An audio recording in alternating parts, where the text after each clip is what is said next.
दिनाच्या निमित्ताने आयोजित हा कार्यक्रम, त्या निमित्ताने उपस्थित असलेले सर्व कलाकार, नगर परिषदेचे नगराध्यक्ष पदाचे उमेदवार, आकाजी कोयटे सर्व नगरसेवक पदाचे उमेदवार, उपस्थित सर्व बंधू आणि भगिनी, मला कल्पना आहे आपण सर्वजण कार्यक्रम बघण्यासाठी जास्त उत्सुक आहात.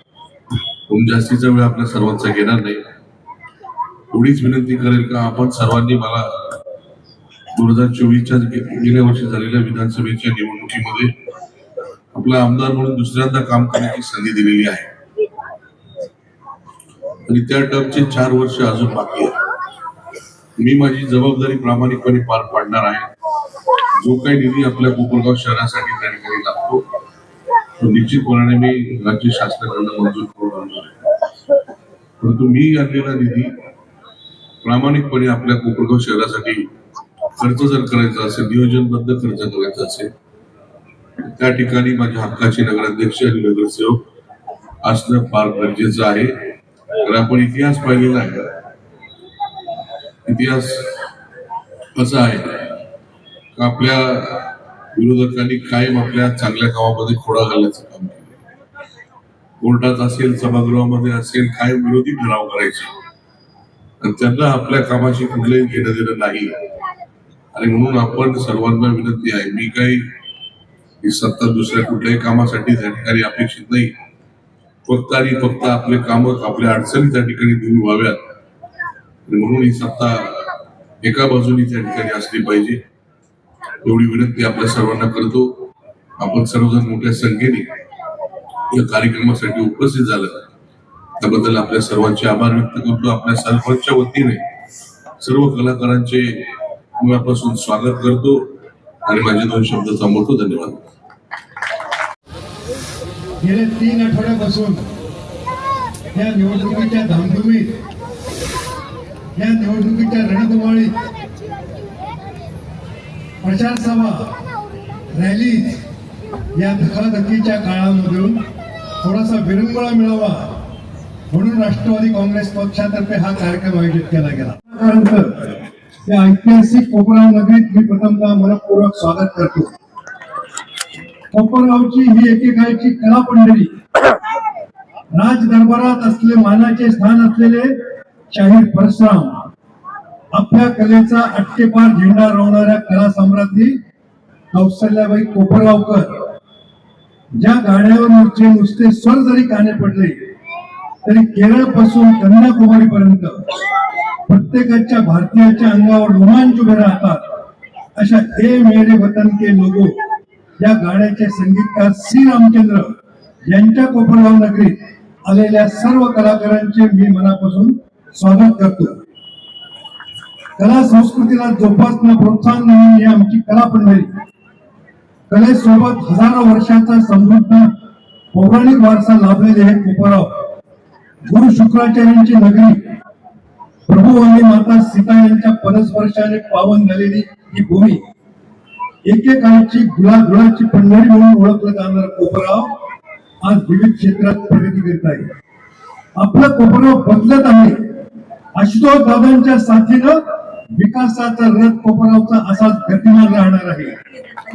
मी या ठिकाणी सर्व कलाकारांना विनंती करू इच्छितो की आशुतोष दादांच्या नेतृत्वाखाली पुढच्या जास्तीत जास्त 2 वर्षामध्ये जे शाहीर अण्णाभाऊ साठे खुले नाट्यगृह आम्ही बांधणार आहोत, त्या खुले नाट्यगृहात देखील हा कार्यक्रम संपण्यासाठी, हा कार्यक्रम संपन्न करण्यासाठी आजच तुम्हाला कोपरगावकरांच्या वतीनं मी निमंत्रण देत आहे.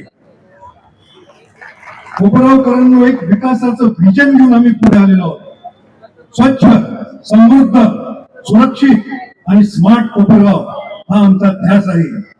माननीय अजितदादांचे पाठबळ आणि आशुतोष दादांची समर्थ साथ या जोरावर आपण सर्वांनी पाहिलेले स्वप्न पूर्ण करणार, यासाठी एक नगराध्यक्ष आणि 30 नगरसेवक अशी टीम कोपरगावात सज्ज झाली आहे हे विजन प्रत्यक्षात आणण्यासाठी. आपल्या विजन मध्ये एकही क्षेत्र असं नाही की ज्याला आम्ही स्पर्श केलेला नाही, एकही घटक असा नाही की ज्याच्या आमच्या विजन डॉक्युमेंट मध्ये समावेश झालेला नाही. या विजन डॉक्युमेंट नुसार प्रत्येक प्रभागामध्ये उद्यान असेल, 3 प्रभाग मिळून एक उद्योग मंदिर असेल. या उद्योग मंदिरामध्ये कोपरावातल्या ज्या महिला इच्छुक असतील त्या सर्व महिलांना त्यांच्या हाताला काम मिळेल. महाराष्ट्राच्या लाडक्या बहिणी, खरं तर किती लाडक्या बहिणी आहेत इथे कृपया हात वर करा.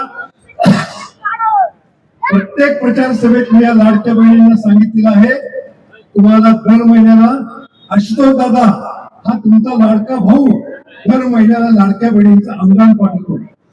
महाराष्ट्राचे उपमुख्यमंत्री आणि अर्थमंत्री ज्यांच्या हातामध्ये महाराष्ट्राच्या तिजोरीच्या चाव्या आहेत ते दर महिन्याला तुमच्याकरता त्या तिजोरीच्या चाव्या उघडतात आणि दर महिन्याला तुम्हाला 1500 रुपये पाठवतात. तुम्ही प्रत्येक सभेत आवाहन केलं त्याप्रमाणे हे पैसे तुम्ही घर खर्चाकरता खर्च करू नका. ते तुमच्या सासू सासऱ्यांच्या आजारपणाला, मुलाबाळांच्या शिक्षणाला, तुमच्या घर प्रपंचाला लावू नका. तुमच्या घर प्रपंचाची व्यवस्था जसं तुम्हाला दर महिन्याला हा लाडका आशुतोष दादा तुमचा भाऊ आणि अजित दादा दर महिन्याला पैसे पाठवतात, तसं तुम्हाला घर खर्चाकरता उत्पन्न मिळवून देण्याची जबाबदारी हा तुमचा कोपरावचा लाडका काका घेणार आहे. कोपरावकरांनो, नगरपालिकेमध्ये स्थिर आणि शाश्वत उत्पन्नासाठी अधिकाधिक गाळ्यांची निर्मिती आम्ही करणार आहोत. जे कोपरावचं बस स्थानक, जे कोपरावचं प्राईम लोकेशन आहे त्या लोकेशनवर बांधलेलं बस स्थानक विरोधकांनी उलट्या दिशेने बांधलेलं आहे. खर तर त्या बस स्थानकामध्ये कोपरावच्या सर्व विस्थापितांचं पुनर्वसन होऊ शकतं आणि आशुतोष दादांच्या नेतृत्वाखाली आणि 30 नगरसेवक आणि मी नगराध्यक्ष हे सर्व विस्थापितांचं पुनर्वसन पुढे 2 वर्षामध्ये नक्की करणार आहोत. कोपराव नगरपालिकेचं कामकाज हे अधिकाधिक डिजिटल करण्याचा प्रयत्न आम्ही करणार आहोत. कोपरावच्या युवकांना खेळण्यासाठी कोपरावच्या बाहेर गेलेलं क्रीडांगण आम्ही कोपरावमध्ये परत आणणार आहोत. आरोग्य, शिक्षण, संस्कृती, ज्ञान, कला, क्रीडा अशा सर्व सर्व क्षेत्रांचा समावेश असलेलं हे विजन आहे. आम्ही इथं थांबलो नाही. निधी कुठून आणायचा, कामे कशी मार्गी लावायची यासाठी आम्हाला आशुतोष दादांचं मार्गदर्शन मिळणार आहे. पहिल्या 100 दिवसात आम्ही काय करायचंय, 1 वर्षात काय करायचंय, 3 वर्षात काय करायचंय, 5 वर्षात काय करायचंय याचा कालबद्ध कार्यक्रम आमदार आशुतोष दादांनी आम्हाला तयार करून दिलेला आहे. त्याप्रमाणे पहिल्या 100 दिवसात आम्ही मोकाट पुत्रांचा बंदोबस्त करणार आहोत आणि मोकाट विरोधकांचा सुद्धा बंदोबस्त करणार आहोत. महिलांसाठी स्वतंत्र शौचालय कोपराव शहरात बांधणार आहोत. पार्किंग साठी जागा निश्चित करणार आहोत. पहिल्या 100 दिवसात किमान 1000 झाडांची लागवड करणार आहोत. कोपराव नगरपालिकेचं कामकाज वेबसाईटवर आणणार आहोत आणि 100 दिवसापासून पुढच्या 25 वर्षाचा हा विकासाचा मार्ग आहे. आपली टॅगलाईन आहे, काम करत आलो आहे, काम करत राहू.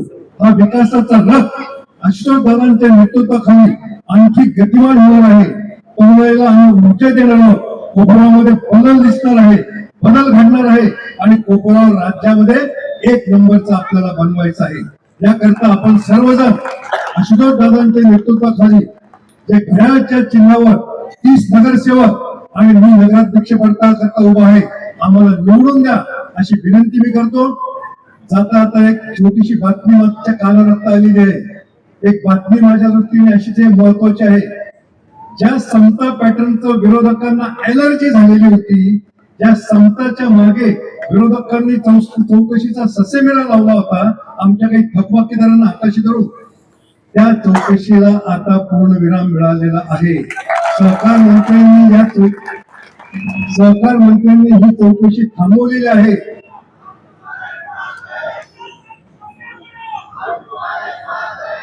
ही चौकशी थांबवताना समताचं कामकाज कसं शिस्तबद्ध आहे, जे अजितदादांनी त्यांच्या भाषणामध्ये सांगितलं होतं की काकांच्या समताचं काम शिस्तबद्ध आहे, नियोजनबद्ध आहे.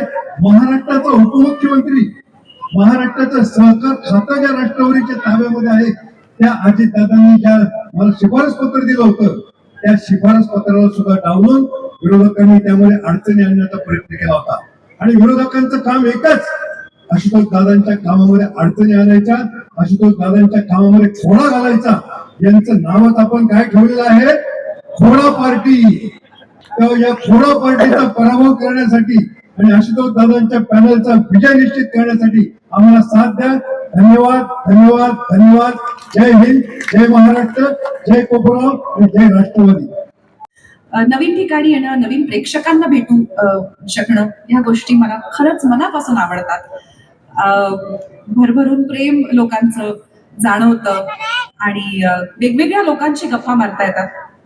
आणि आम्हाला एखाद्या कार्यक्रमाला बोलवलं ना की सहसा आपण कुठल्या कार्यक्रमाला जातोय, तिथे कोण आयोजक आहेत ह्यांची थोडीफार माहिती मिळते. म्हणजे आपण जरा वाचून त्यांच्याबद्दल थोडी माहिती घेऊन मग यावं, असा हेतू असावा त्याचा. तर मला आजच्या 2 आयोजकांची माहिती जेव्हा मिळाली आणि ती मी जेव्हा वाचली तेव्हा खरंच कौतुक वाटलं, आश्चर्य वाटलं. त्यांनी केलेल्या सगळ्या कामाचा आढावा मला पाठवण्यात आला होता आणि ते सगळं वाचून मला खरंच खूप छान वाटलं.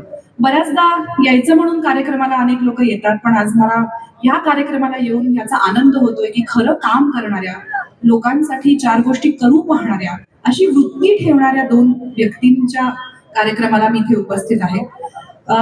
या दोघांनीही तुमच्यासाठी काय काय केलंय ह्याचा काही पाढा वाचून दाखवायला नको, पण मला मिळालेल्या माहितीपैकी काही गोष्टी मी वाचत असताना सुजय जगताप आपले सहकारी माझ्या बरोबर गाडीत मला इथेपर्यंत गाईड करत होते आणि सहसा सहकाऱ्यांना असं विचारलं की सांगा बरं आतल्या गोष्टी, की आसपास कोणी बाकीचं बघणारं नसलं तर ते खरं बोलायला लागतात नाही का. असं होतं की नेतृत्व करणारे इतर सगळे सहकारी आसपास नाहीये, कॅमेरा नाहीये, कुठल्याही गोष्टीचं कॉन्शियसनेस नाहीये, त्याच्यामुळे खरं बोलतात. तर सुजय जगताप इतकं भरभरून बोलले दोघांबद्दलही आणि इतकं चांगलं बोलले. मला वाटतं हा पुरावा आहे या गोष्टीचा. जेव्हा तुमचे सहकारी, तुमचे अनुयायी, तुमच्या गटात काम करणारे लोक, कार्यकर्ते हे सगळे जेव्हा तुमचा सन्मान तुमच्या अपरोक्ष पण करतात, तेव्हा तो खरा विजय असतो एखाद्या नेतृत्व करणाऱ्याचा. आणि मला वाटतं तो विजय आहे आशुतोष दादांचा, काकांचा सुद्धा. आणि मला मिळालेल्या माहितीपैकी काही गोष्टी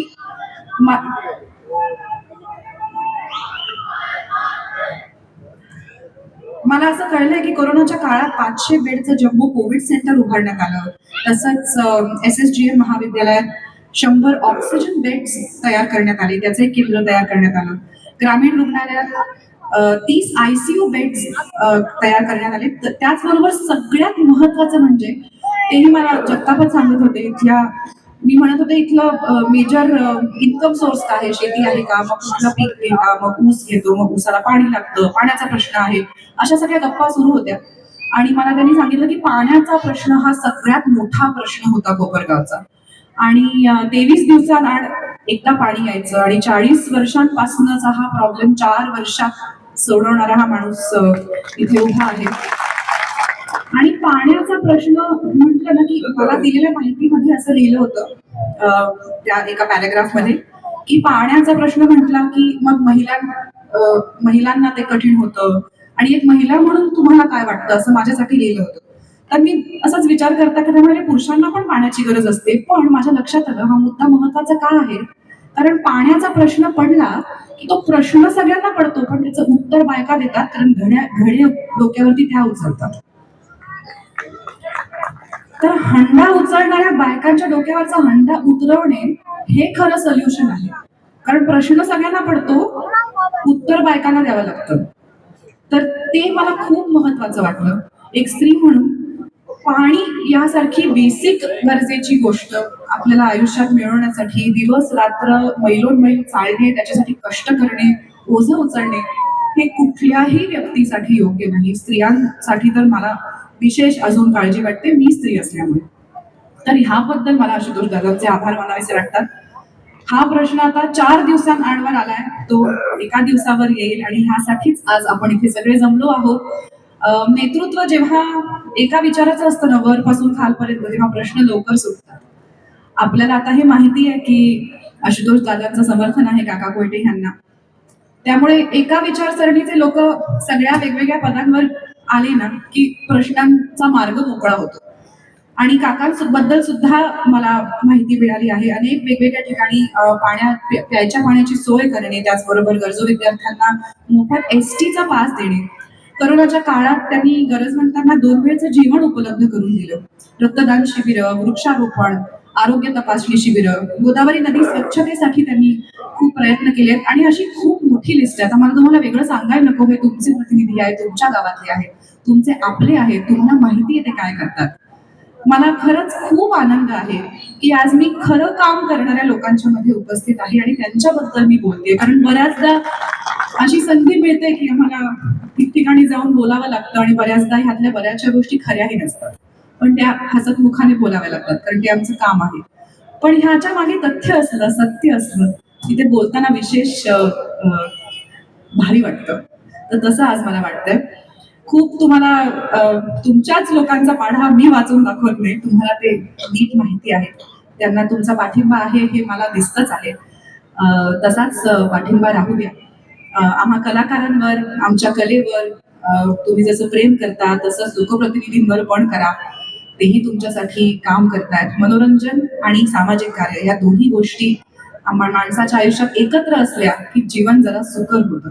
प्रश्न सुटत नाहीत सगळे पटकन, पण नेतृत्व चांगलं असलं की किमान एवढं तरी माहीत असतं, दिलासा असतो की आपण चांगल्या गोष्टींकडे वाटचाल करतोय आणि ती वाटचाल सुखकर होण्यासाठी सोबत मनोरंजन आहे.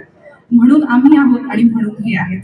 आज इथे येऊन खरंच खूप बरं वाटलं. तुम्हा सगळ्यांना बघून का होईना खूप बरं वाटलं. तो 6 वेळा टाकता.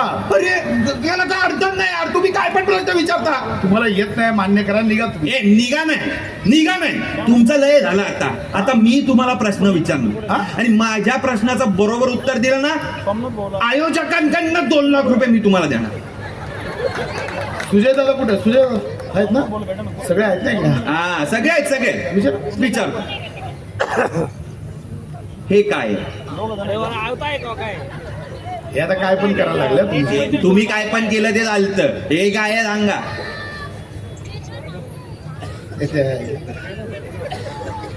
हे तुम्ही काहीतरी जादू करताय. चल मग हरलो.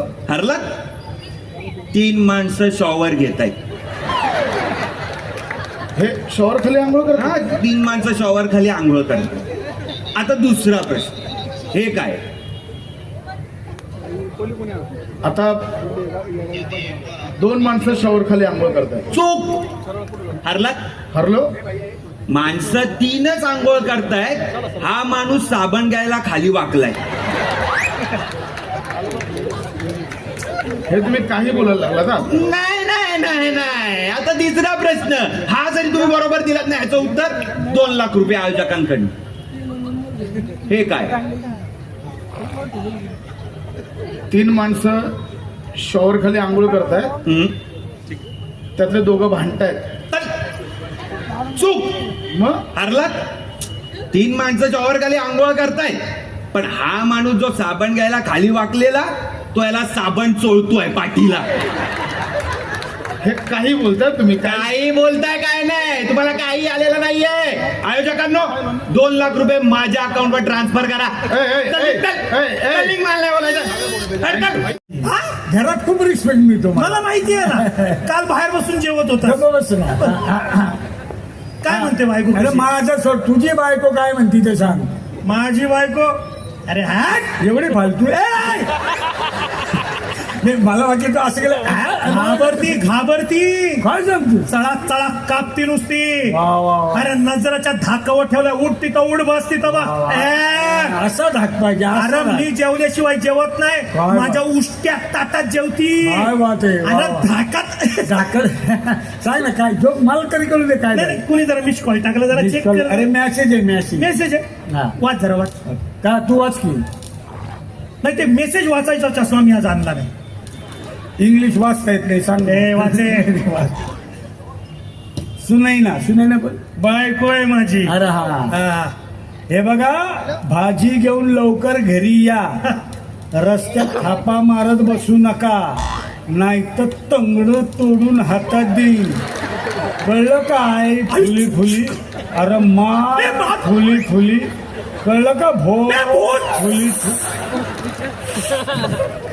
फुली काय रे?